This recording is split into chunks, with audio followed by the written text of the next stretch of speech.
I am honored to introduce to you our speaker for tonight, Brother Perry Fernandez.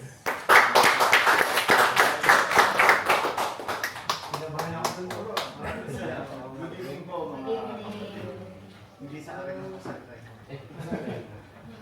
Ito. Habang binubuksan ni Brother Jimmy, maraming salamat for coming. Pag sana hinawakan mo na yung control niya pag namatay. Di ba namamatay? Siguro marami sa ating naghahanap ng oras, pero hindi na natin nakikita. Now is the chance that God has given to each and Baka daw sa sinidong nari. para Dami na. mapakinggan Susunod yung na. mga susunod na programa ng Couples for Christ. Kasi sabi mo marami na. Christian Life program is designed for people who really needs to hear God's word.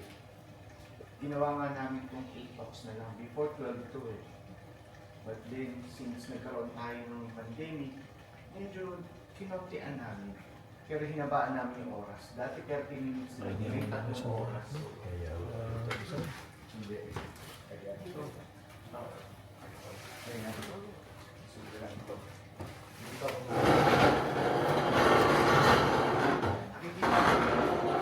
I am honored to introduce to you our speaker for tonight, Brother Perry Fernandez.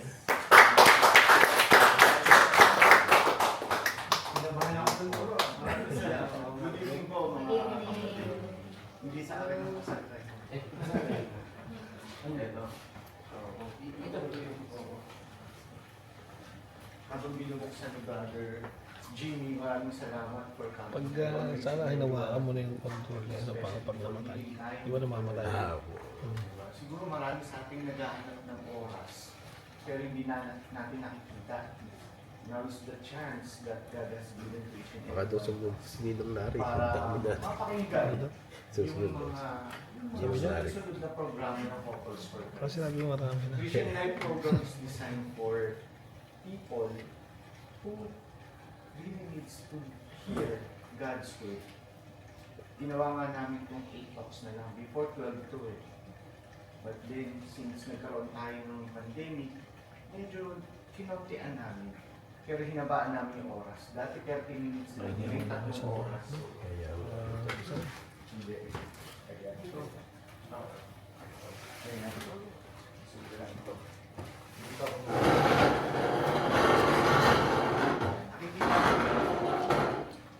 nagtago sa loob, sa lugar. Ayan. Ang topic natin po Dapat pala bro, repentance may and mga faith. bata yun. Katulad ng sinabi ni ni Brother Jimmy, na this is the third talk ng Christian Life para hindi program. nahihila. So third talk Ang mga means simbahan. yung una, Bro, nakakapang ata ko ano. what the talks, how the Iusog talks mo are yun sa structured. We have 3 modules in our talks, and then in the first module, we will be able to learn the love of God, who is Jesus Christ, and to learn about ourselves. Kasi it starts with ourselves. Amen. So once it starts with ourselves, then we can continue on with the journey kung paano natin mas makikilala ang Panginoon. And then in the second part, we're going to be discussing about the Holy Spirit, how it impacts our lives, how it affects our decision making as a person and also as a whole. And the last one would be, how do we learn more about how do we enhance or prepare ourselves into doing these things in our lives regularly.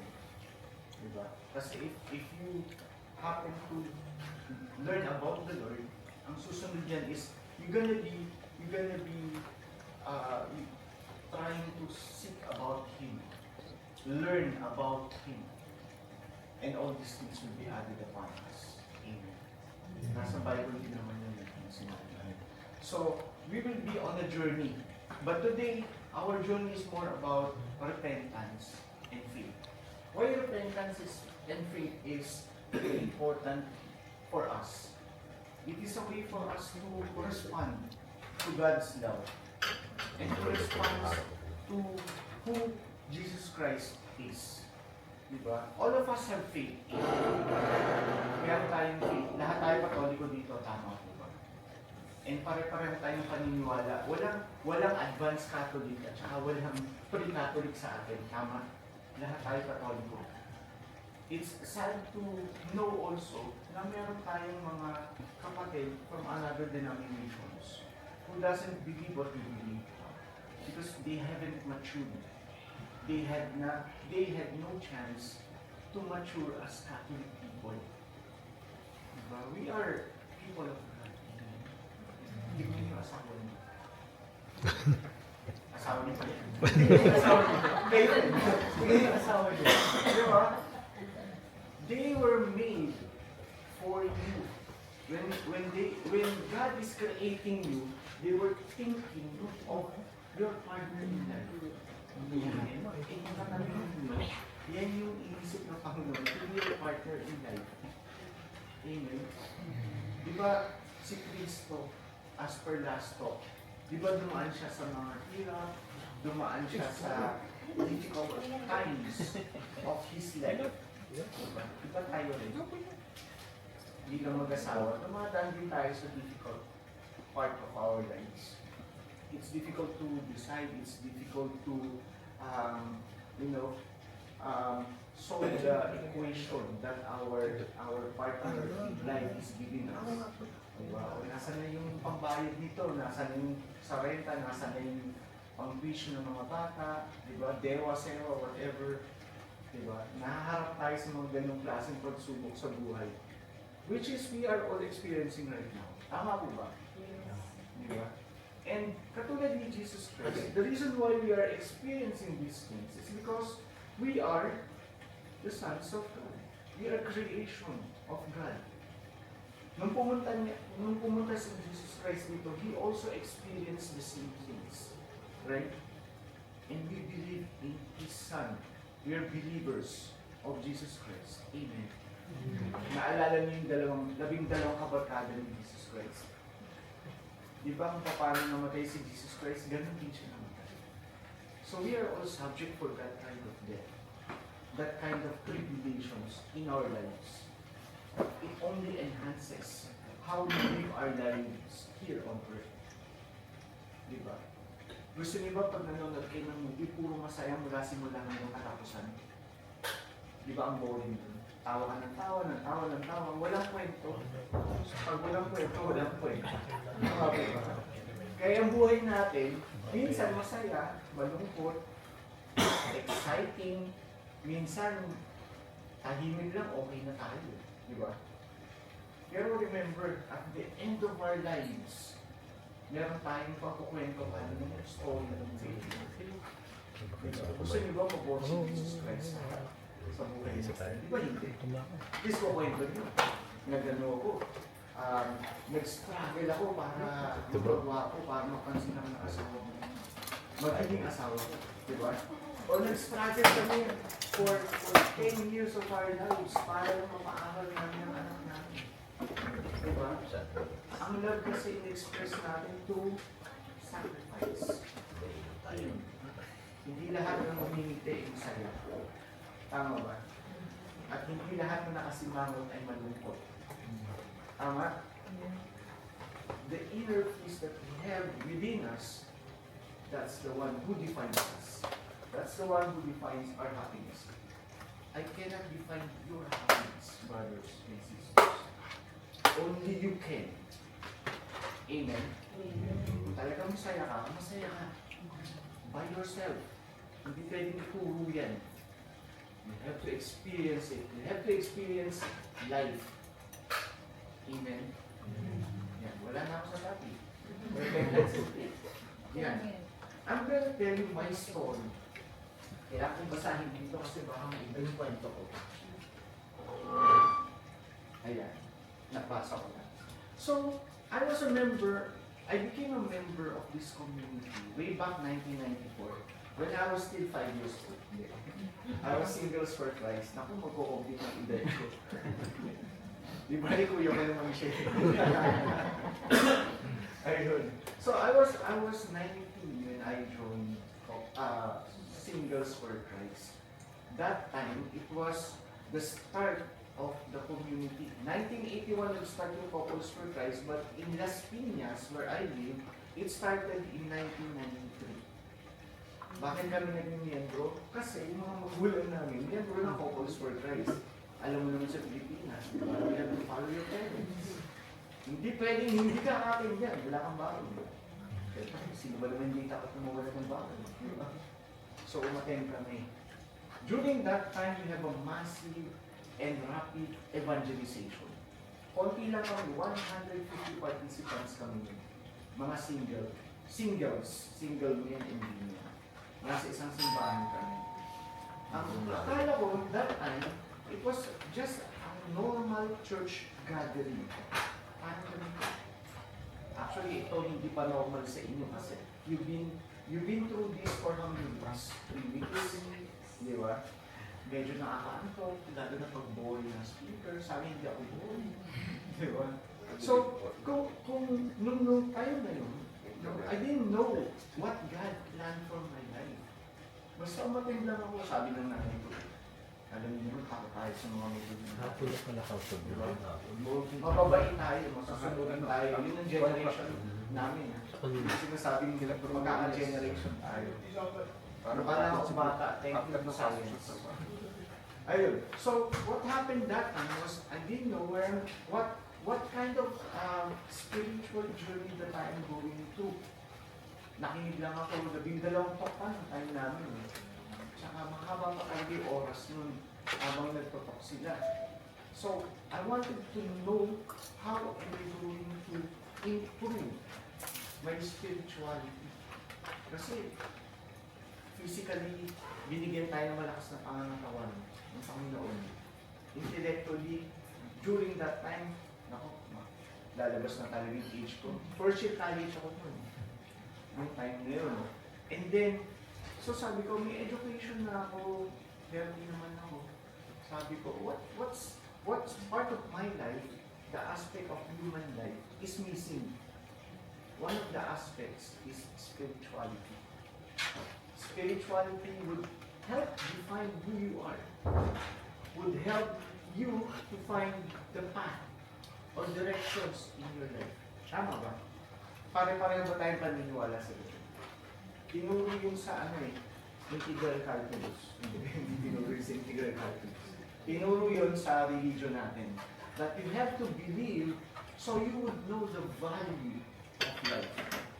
Lahat tayo may pinaniniwalaan. Naniniwala tayo sa tatay natin.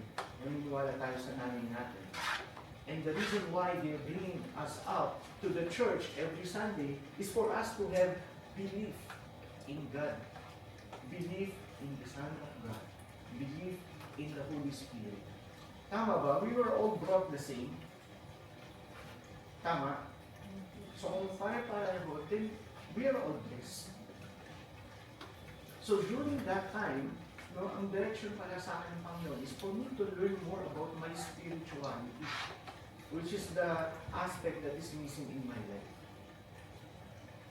Kala ko spirituality lang ang hinahanap ko, hindi pala. During the course of my Singles for Christ, sabihin na natin, storm, I was able to meet one girl, one lady. CCR siguro. Ayan, ito yung Singles for Christ. Ayan, andyan pa yung year. Ayan kami nun, nung naging member ako ng Singles for Christ, di ba? May parang vampira akong dahil kayo, hindi ako makakanda siguro. Ayan, yan kami nun. And nakilala ko ng isang babae na nagpaligaya sa akin. Iyo. So, because of inaalam ko sa kasal, kasi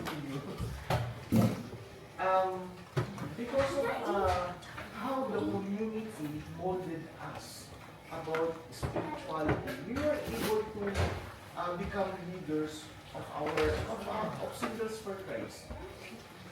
So nagkaroon kami ng idea. Hindi kami magkakilala yun kasi 150 na individuals. Imposible makilala mo lahat sila. Nagano lang ako game crush lang ako sa household prayer meeting nila. Kasi kaibigan ko, yung crush nito. Nagkataon na kami ang ma-pair. that was God saying, Nakapanood ako nun. yan ang mapapangalanan. Never would I imagine na siya pala mapapangalanan. So we went through different missions in the Philippines kasi nga happy and fast evangelization ang ginawa sa amin.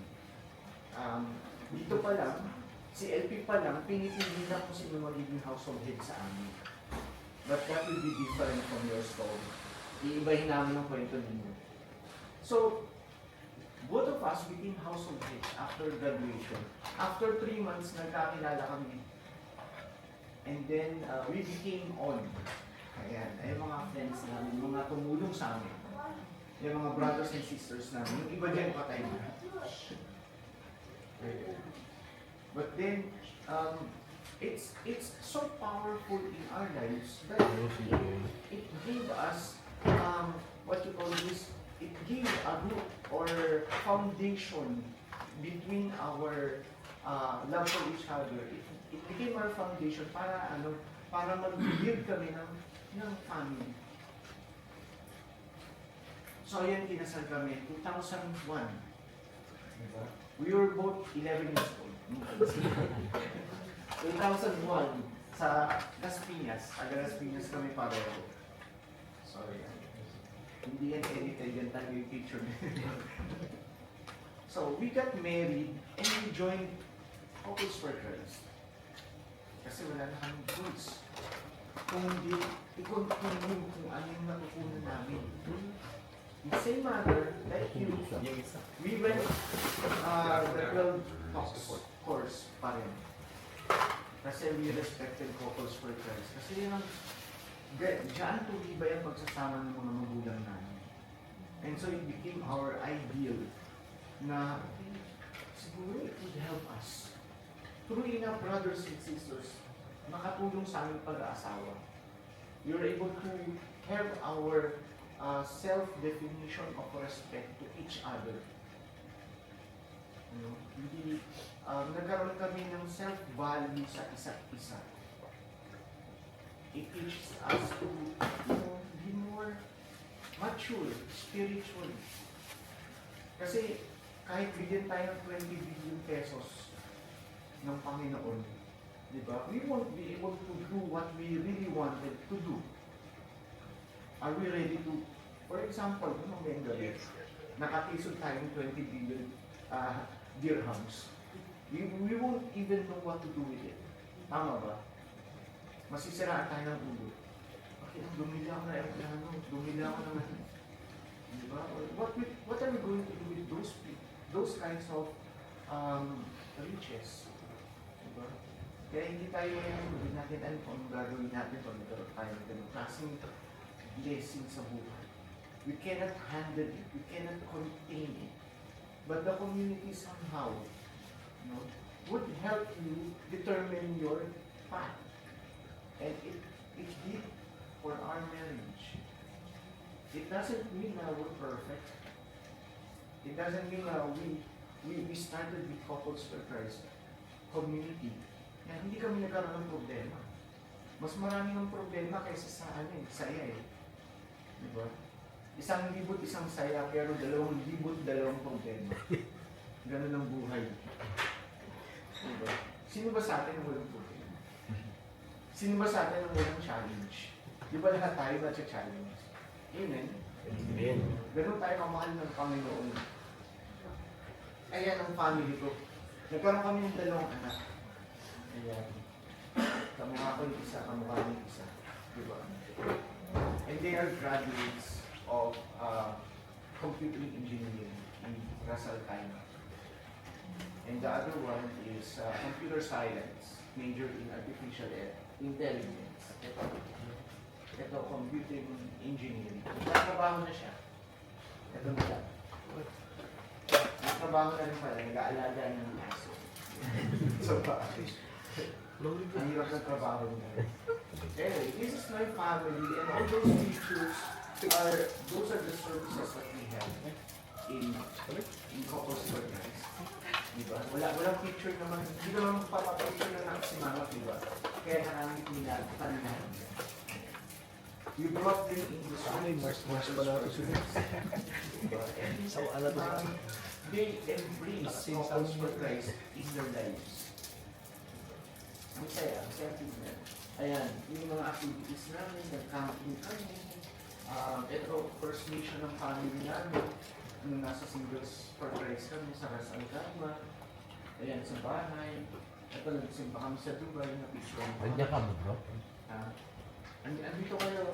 Ay, hindi, wala pa. Hindi pa nagsisilip. Hindi, nandiyan. Si Brother Jim, ano? Nasa banyo ko niyan. Oo. Sila. Sa ano to? Sa Umalpin. Mambal Queen. Umalpin yan. Umalpin. Ayan. Ito, sa anniversary sa 22. Ay.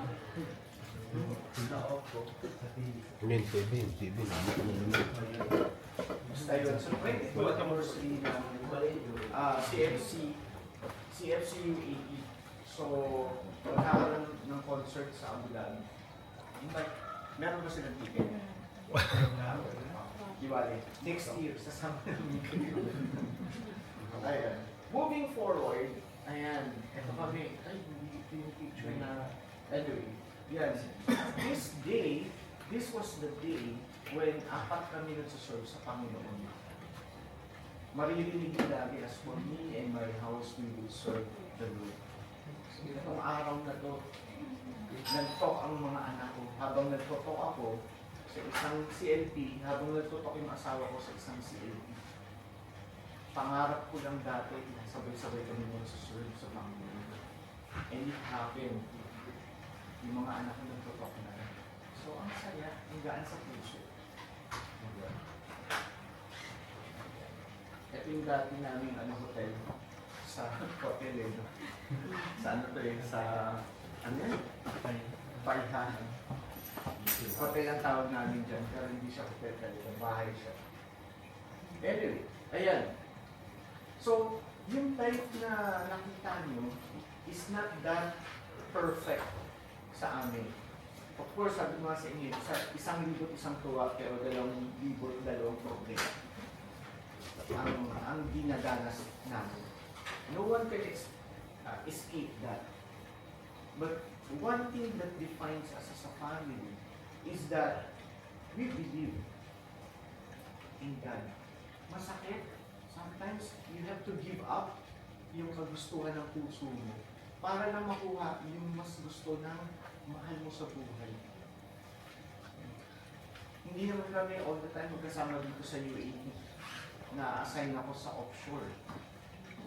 That was the time when bago lang kami magkakausap nila, Brother G nun, na hindi ako nakakatay ng household kasi I have to work. Kailangan ng pamilya eh. Diba? Mag-isa ka doon. Naka-experience ako na sumasabog ang kapitbahay ko. Nasusunog ang kwarto ng kapitbahay ko. Katabi kami ng pinaka-harvest ng oil ng Saudi Arabia. Tapos nasusunog yung katabi, di ba? Parang sabi ko, is this my time? Pero hindi, may plan pa sa akin ng Panginoon. Puti na lang, marunong ako lumangoy. But then, ang importante, di ba? I'm still here. Yun ang importante. And I still believe na yung protection na nakuha ko during that time came from the Lord. Di ba? Kung hindi ako naniwala, hindi ako lumangoy pataas. Kung hindi ako naniwala, ininom ko yung tubig dagat at nalunod ako. The important thing is, if you have faith, you continue to hold on to it. You continue to, push up. Para ma-reach mo yung level kung saan ka makakahina. Di ba? Ganun naman pag may struggle tayo. You reach a certain level na hindi mo na kaya, ilalabas mo lahat. Pero you have to grasp for air or comfort. Diba?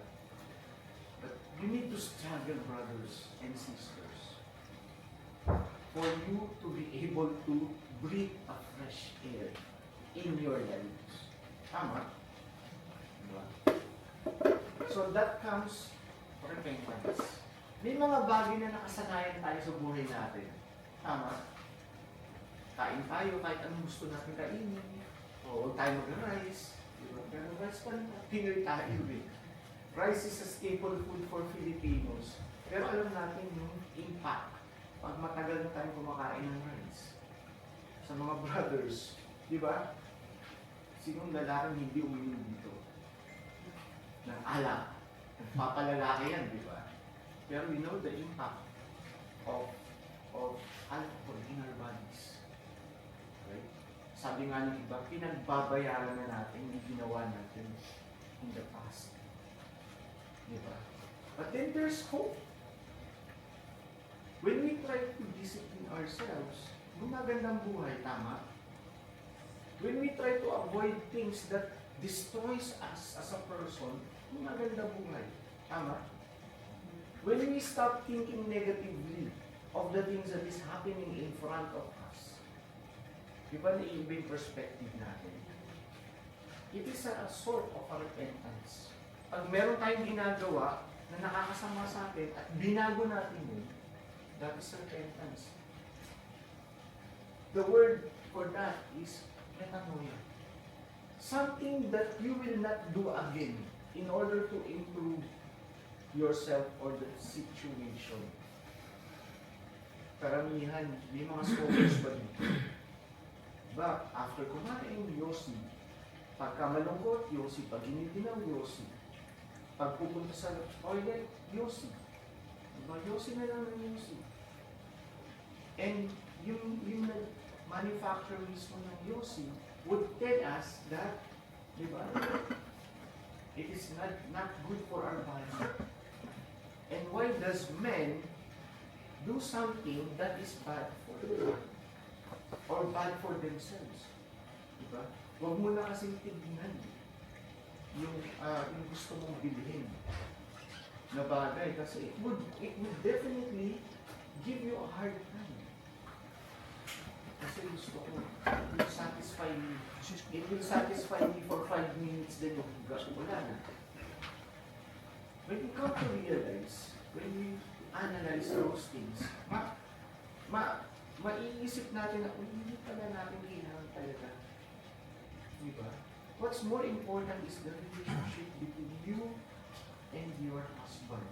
Between you and your wife. Diba? It's difficult to move forward if you don't want to step. If you don't want to take the first step. Repentance is changing your ways based on what is the righteous thing to do. Diba? Akala natin tama. Yung pala mali. Ngayon, nalaman na natin mali, so anong gagawin natin? Diba? Dapat tama na natin. Diba? Individually, we have our own, things na ginagawa na alam natin mali. Right? Like believing in something rather than God. Diba? Like, I don't know, brothers and sisters, if you're already married in the church. Lahat po ba tayo married in the church na? Diba? What is the impact of that to your relationship? Diba? Anong utos ng Panginoon? Anong sakramento natin? It is really important. Hindi namin kayo ididiin sa kasalanan. Because we're not judges. Only Jesus Christ is the judge for us. Ang importante, habang may buhay, may pag-asa natin. May pag-asa tayo na baguhin yun. Look at the cross. That is how He accepts us. Kahit na makasalanan tayo. Kahit na gawa tayo ng kasalanan, He's always waiting for us with open arms. Magbago ka lang, anak. Magbago ka lang para makalapit ka sa akin. And you can do that if you repent. Di ba yung sinasabi pagka Holy Week, pag kinakrosan kayo ng ash. Di ba? Repent and believe the gospel. paulit-ulit tayo nire-remind to do that. Repent. May mga ginagawa tayong mga bagay that we don't need to elaborate. But we as an individual needs to change it. It's not the norm of a Catholic person. It's not the norm of a married person. Diba? But we need to do things to change the situation.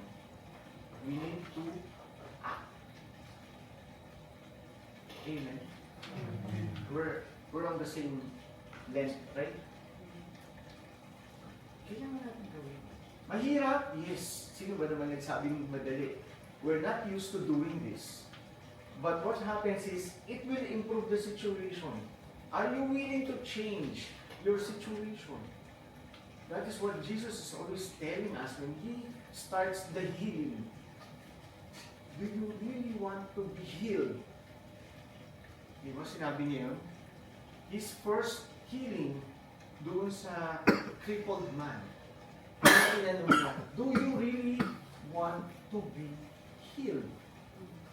Di ba kung nagawin yan? Baguhin mo na yan.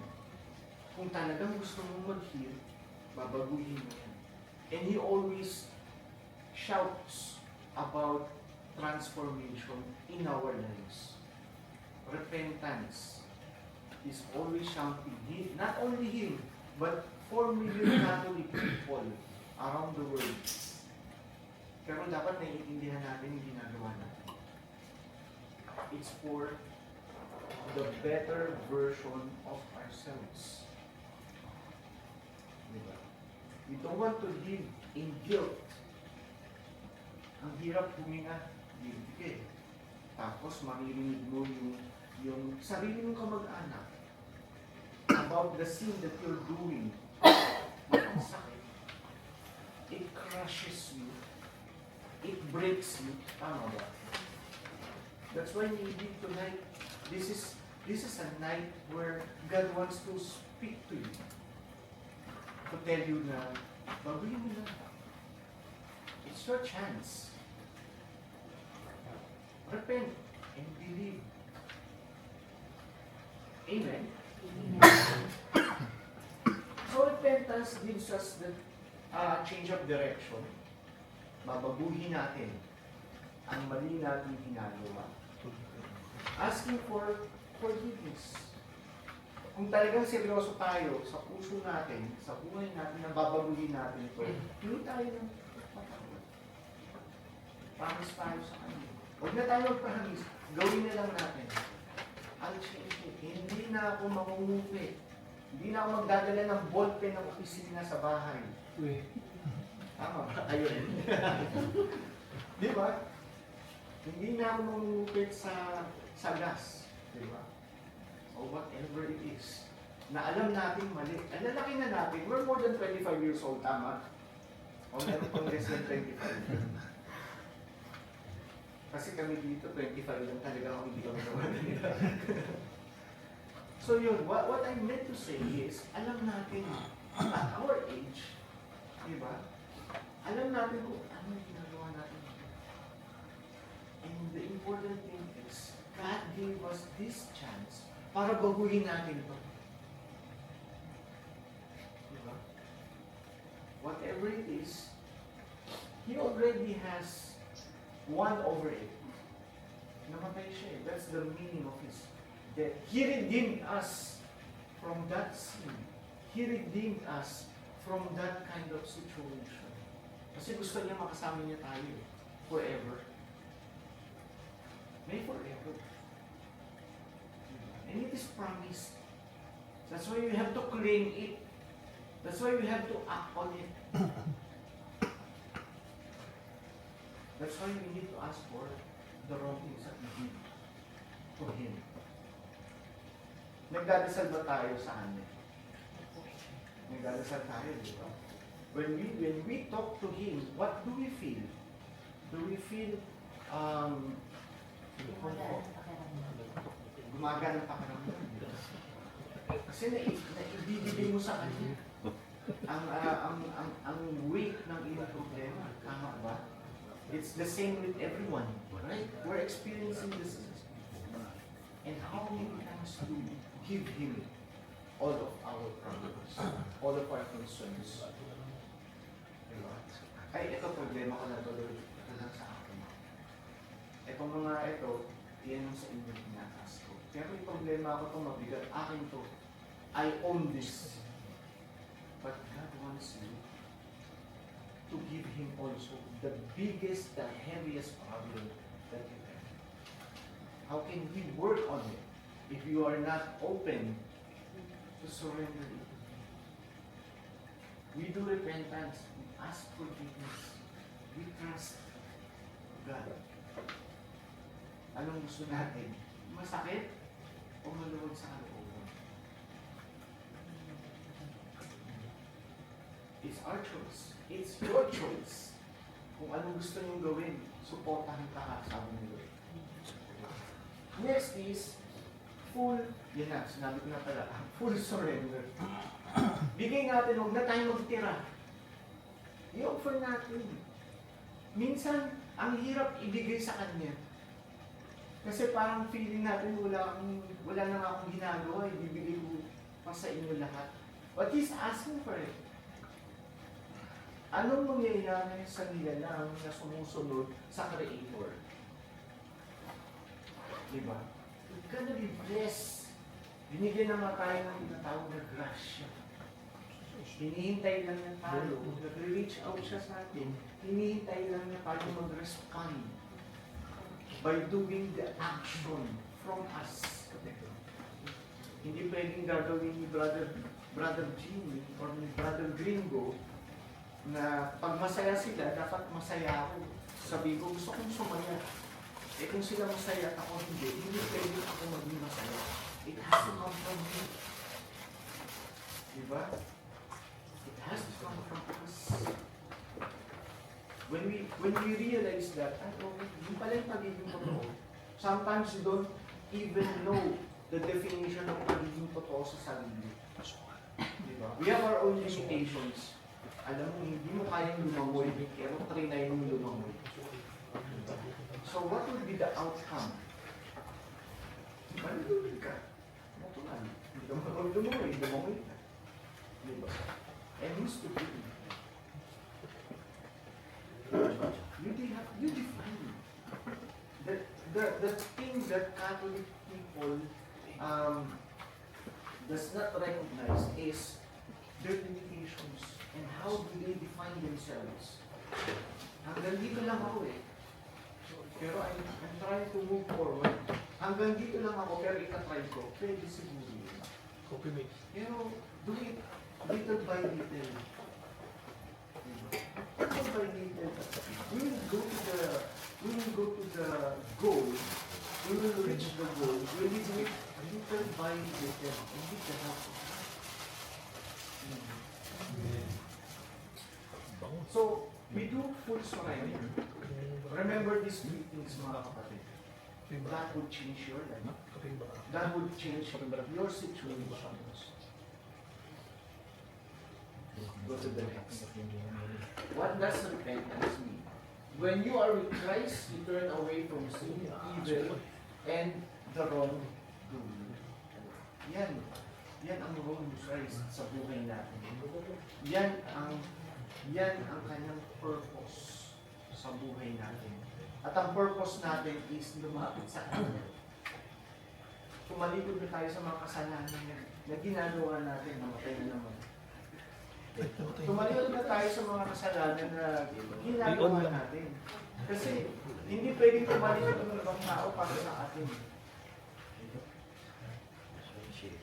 Bro, kailangan mo yata magpalit ng TV. Sa Christmas party na, TV ang ano. So, we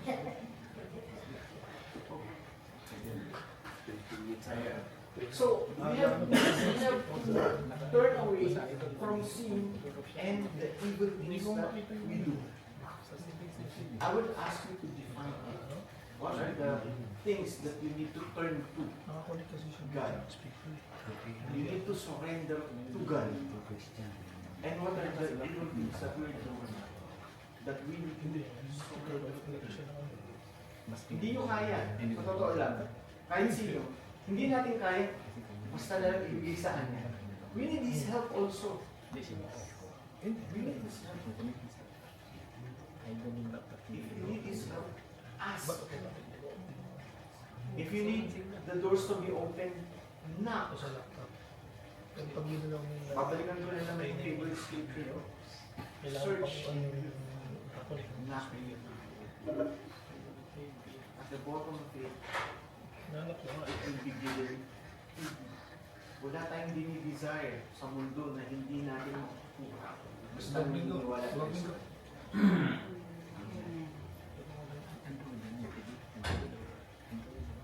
Oo. So among these serious things, ito yung mga movies, mga kapatid, Pero kasi siya, baka hindi tayo aware. on and off. Serious, the serious things are involvement in cults, such as Freemasonry and New Age. Any members of Freemasons here or New Age, they have to avoid it. Practicing the occult such as witchcraft, fortune telling, and sciences. Meron ba sa ating witchcraft? Wala naman kumukulang dito. Tatakbo. Ayan. Meron bang sexual intercourse outside marriage, adultery, active homosexuality, serious crimes such as murder, rape, kidnapping, robbery, corruption, and drunkenness. Serious crimes such as murder and rape. Siguro naman wala sa atin itong nakapatay. Or even if nakapatay ka, mahal ka ng Diyos. You just have to, i-confess natin sa church, sa pastor. All of these can be forgiven. We go to the priest and we tell them our sins. They were given power to forgive us. But forgiveness doesn't stop there. Forgiveness starts when you repent. Ito, yun lang talaga. Pag hindi tayo nagbago, paulit-ulit natin ginagawa. Naalala niyo yung kwento ni Rizal about yung nanay na gamo-gamo at saka yung anak ng gamo-gamo. Huwag kang lalapit sa ilaw. Masusunod ka. Eh, makulit. Bakit siya gambalan? Until such time na masunod siya. Huwag tayong ganun. Alam natin kung ano makakabuti sa akin. Lagi na lang ako lasing kasi inom ako ng alak. Bakit ka nalalasing? Kasi inom ako ng alak. So anong gagawin mo? So hindi na ako magkukwento sa'yo. Pilosopo din ito. Iiwasan natin yung alak. Iiwasan natin yung mga bagay na nakakasira sa atin. Remember, our body is the temple of the Holy Spirit. It is holy. We should be holy as God is holy. Diba? Pero mahirap magpakabanal. Gusto mong bumait pero hindi mo magawa. Kasi ayaw mo gawin. Diba? May sagot doon eh. Kasi ayaw mo gawin. Pero kung talagang gusto mo, gagawin mo. Diba? Why are you doing these things? Kasi gusto mo, magkaroon ka ng personal relationship sa Panginoon. Gusto mong mapalapit sa Kanya. Gusto mong mapalapit sa mga mahal mo sa buhay. Through this. Diba? The ones that we're discussing here are not being taught in school or in any religious subjects in our school. Tama? We have to realize, mga kapatid, that we are subject. We are subject to change in every encounter that we have on the problems that surrounds us. Diba? Bakit paulit-ulit ang problema? Kasi paulit-ulit din tayo yung mga gawa. Tandaan niyo yung mga lalaki, yung mga babae, makukulit tayo lahat. Diba yung mga anak natin makukulit? Nadadala natin yun pagka lumalaki tayo, tumakanda tayo. Makukulit pa rin tayo. Kahit sila, makukulit pa rin mo rin. Kahit ako, makukulit pa rin ako. But then ang importante is that somebody up here is guiding us towards Him, towards the right things to do in our lives. We have an important purpose in our lives.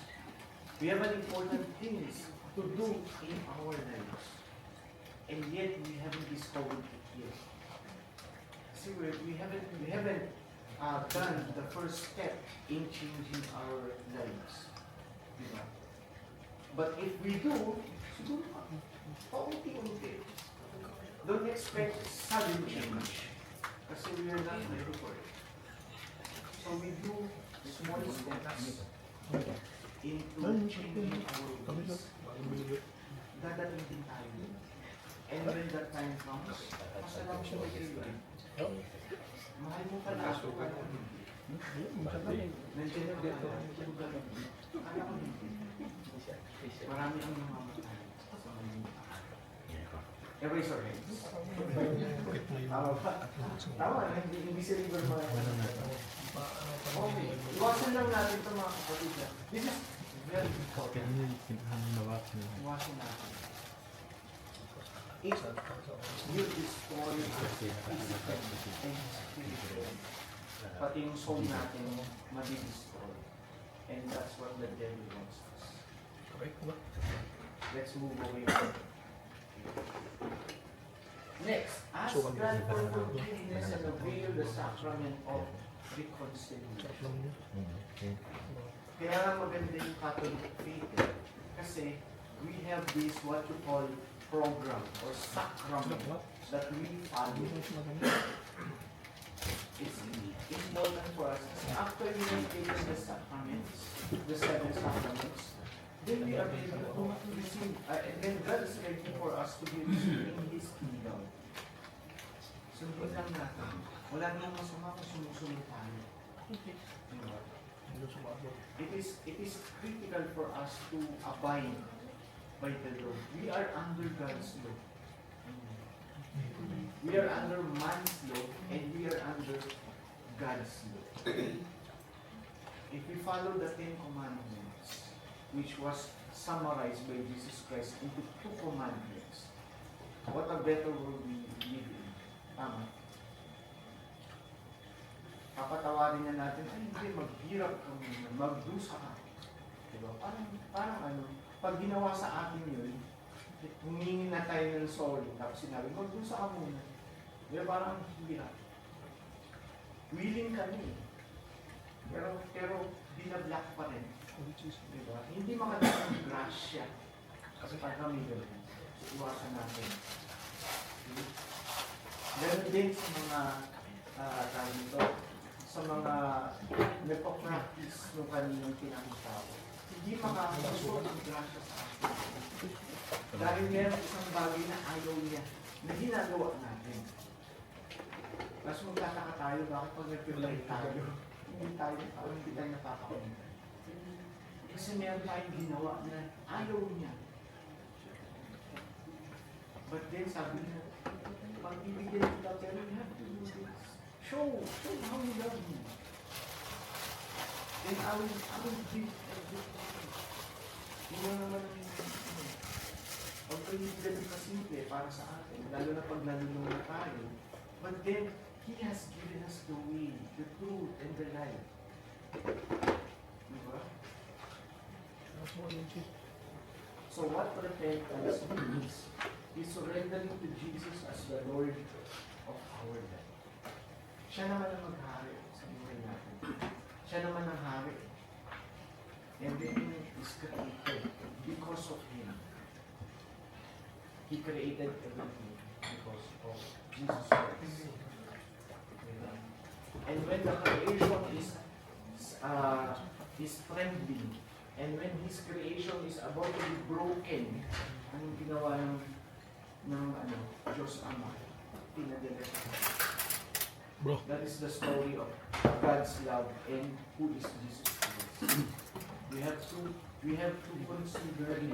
We have to embrace that. Na pinadala si Jesus Christ to save us from our sin. That's why we need to surrender to Him.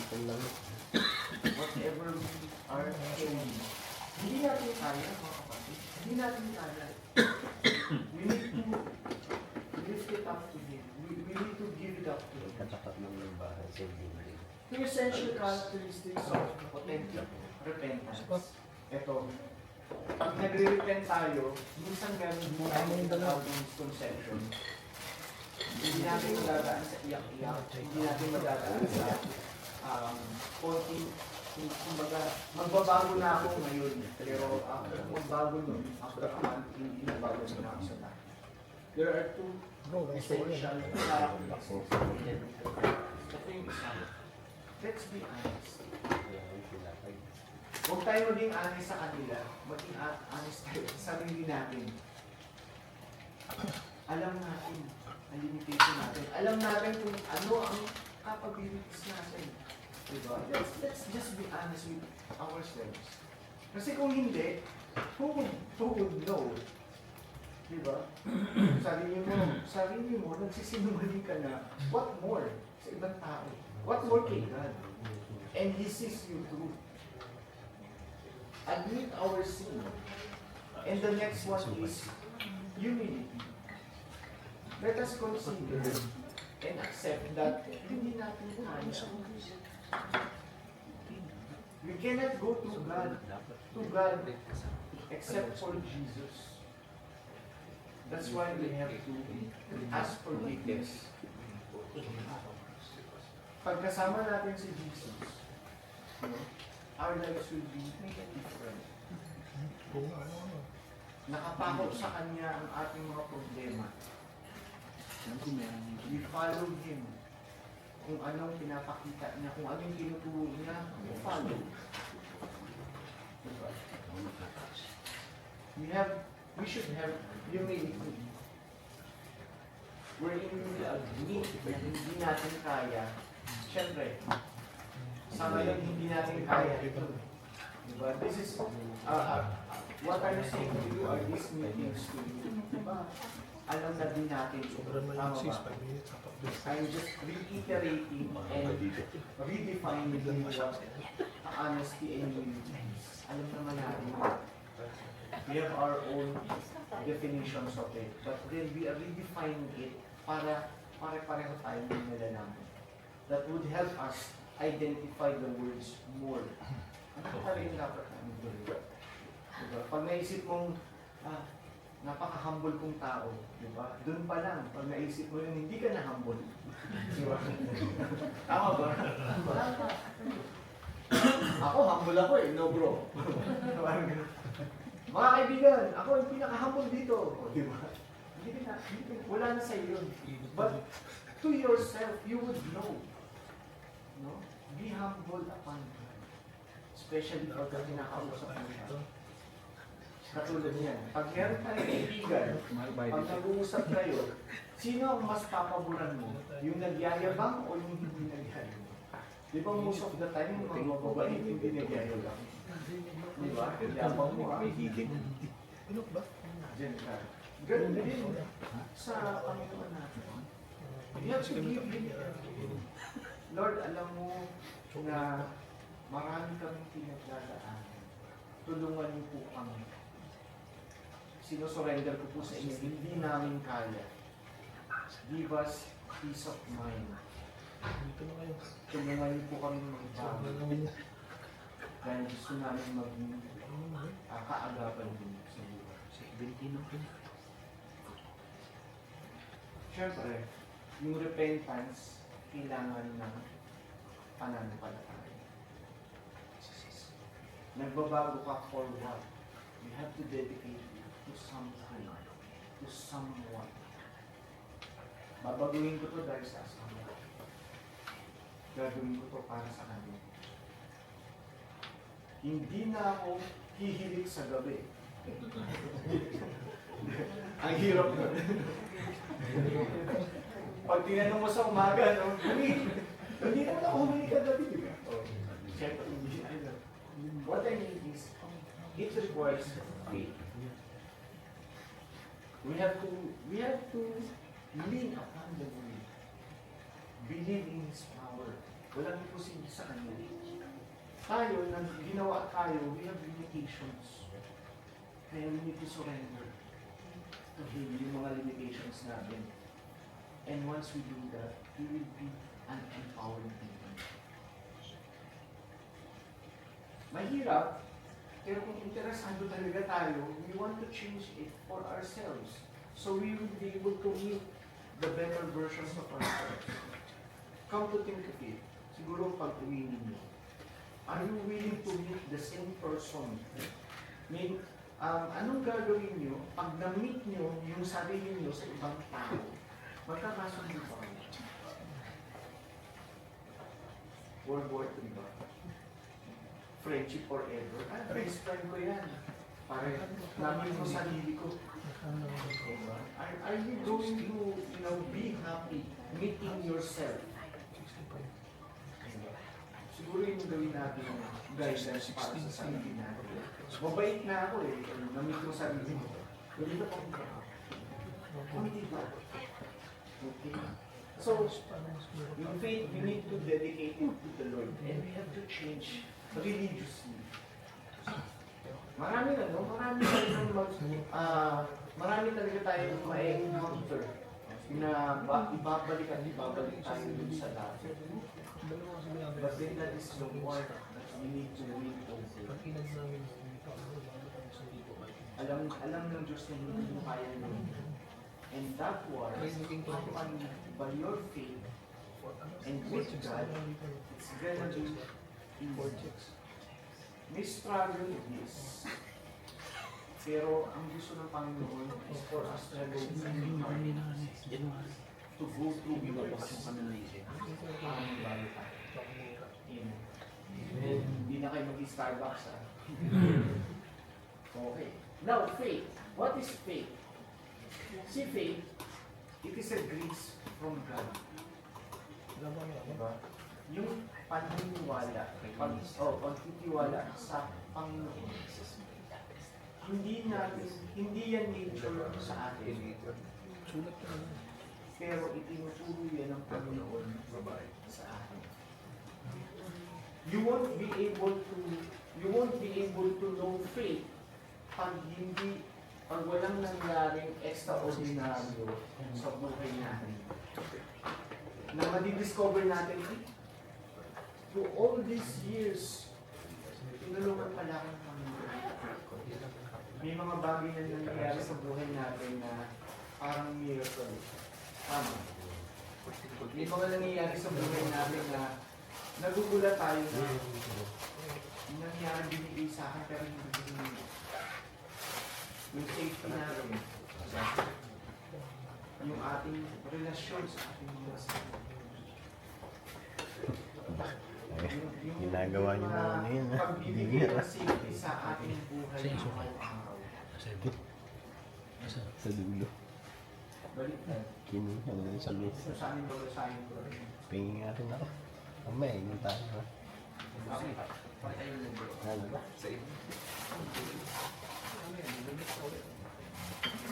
Wala ka sa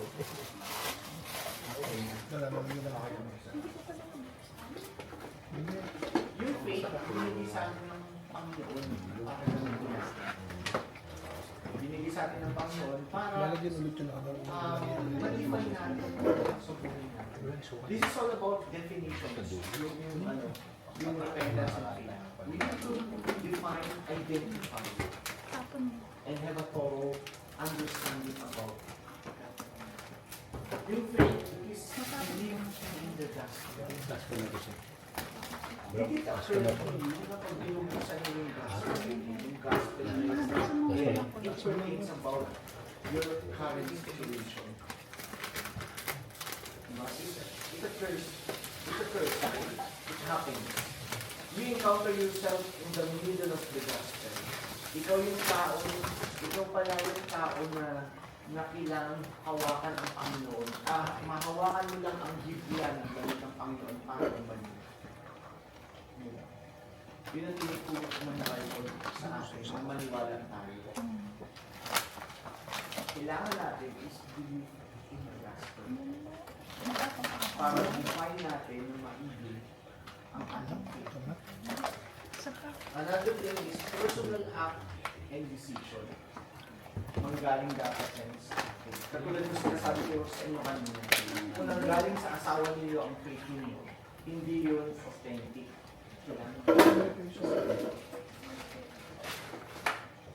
elaborate kasi sinabi ko lang yan. Faith is a definite act. Faith is an individual act. Faith is a deliberate act. Kasi dapat mong gagawin sa act. Faith is an urgent act. Kailangan ng action. Umaatikabo. Kailangan ngayon. Kasi magbukas pa, magpo-procrastinate ka, mawawala yan. Yan yung gift ng Panginoon na kailangan pag binigay niya sa'yo, i-grab mo na. Or else mag-faith yan. Alam niyo na dito sa mundo ito, madali yung manahal. Kaya embrace natin lagi. Faith is an indispensable act. Pag ginawa natin ito ng paulit-ulit, it will develop in us. Repentance and faith are inseparable. Hindi natin magagawa ito kapag faith lang tayo ng faith, walang action. Faith without action is dead. Faith without action is dead. Pag hindi natin ginawa ng paraan or inaksyonan, walang nangyayari. Consequences of repentance. Pahingit na ako. Hindi lang Kasi na isa. hindi lang Pag advantage. maganyan na rin ako. Pero Hindi ito na consequences. nakalim pa rin. There will be a promise of forgiveness and eternal. Pero yung laki. Sinasanay tayo ng Panginoon sa oras natin sa mundo. Hindi man tayo aabot ng 100 years. So within those years, siguro yung iba sa atin aabot ng 90. Pero hindi tayo aabot ng 100. Within those years, we have to ask God for forgiveness para meron tayong entry sa Kanya. Kaya, we have to change our ways. We have to change our perspective para mabago natin yung outlook natin. Naitama natin yung alam natin yung nagawa natin. Also, freedom from fear of death. Siguro karamihan sa atin, natatakot tayo mamatay. Kaya tayo natatakot mamatay kasi alam natin, may meron tayong ginawa na hindi pa natin nababago. And God has given you the time to change it. Kaya kailangan natin ng action. Kasi hindi natin alam, mamayang gabi, end of the world. So what will happen? Kaya kung nasisimba yung schedule mo. Hindi ka niya, tinatapon niya sa apoy, lagat ng apoy.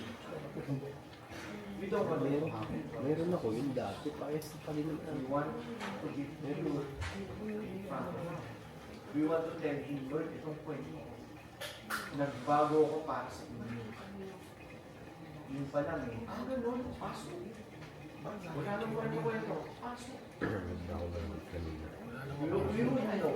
Kasi alam.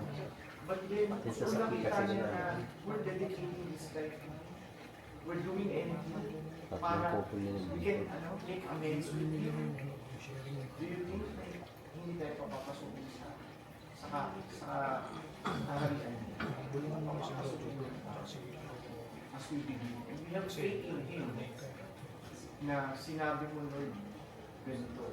Sinabi mo, Lord, magbago na ako. I-accept mo. So we have to do that. And we don't need to feel death. Because death is the end of our life here, but the start of our life here. What we're doing here is only we're training ourselves to be part of the return that God has promised to us. Magkita-kita tayo dun. Diba? Pero huwag mo nang kinakabahan ako sa mga ay ka ba? Masyado ka namang masyado ka atat. So, yung mensahe sa atin from God's love to this call, it's the same message that God wants for us to do.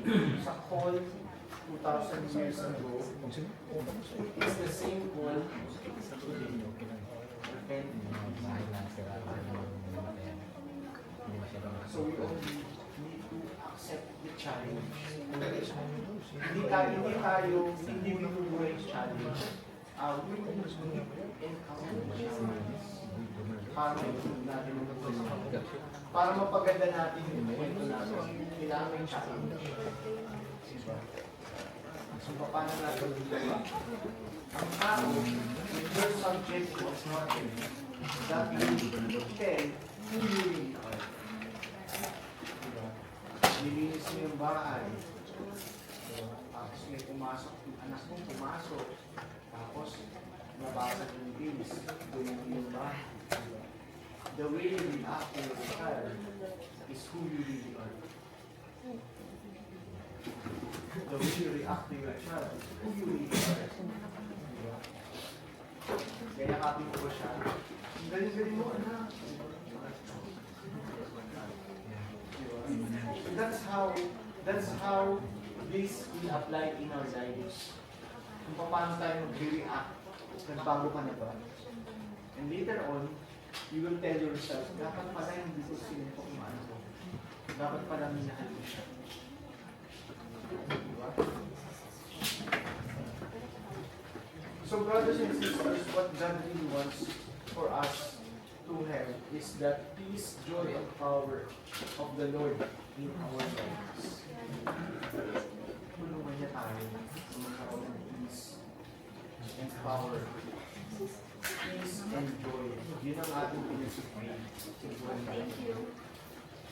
So ito yung hinihingi niya na prayer sa atin. Let it be done according to the will. May isang babae ng sabi dito yung nagpakita sa atin. At siya rin ang nagdala kay Jesus Christ, who is si Mama Mary. Let us be like Mama Mary. Pagka nag-answer tayo sa Kanya, let it be done to me according to the will. Hindi ganun ka-hirap, hindi rin naman ganun ka-hirap. Pero tinitingnan ng Panginoon sa atin. So, hindi sa na magbago. Para ma-meet niya, para ma-meet niyo mismo yung better versions of yourselves. Amen. Ayan. With this, mga kapatid,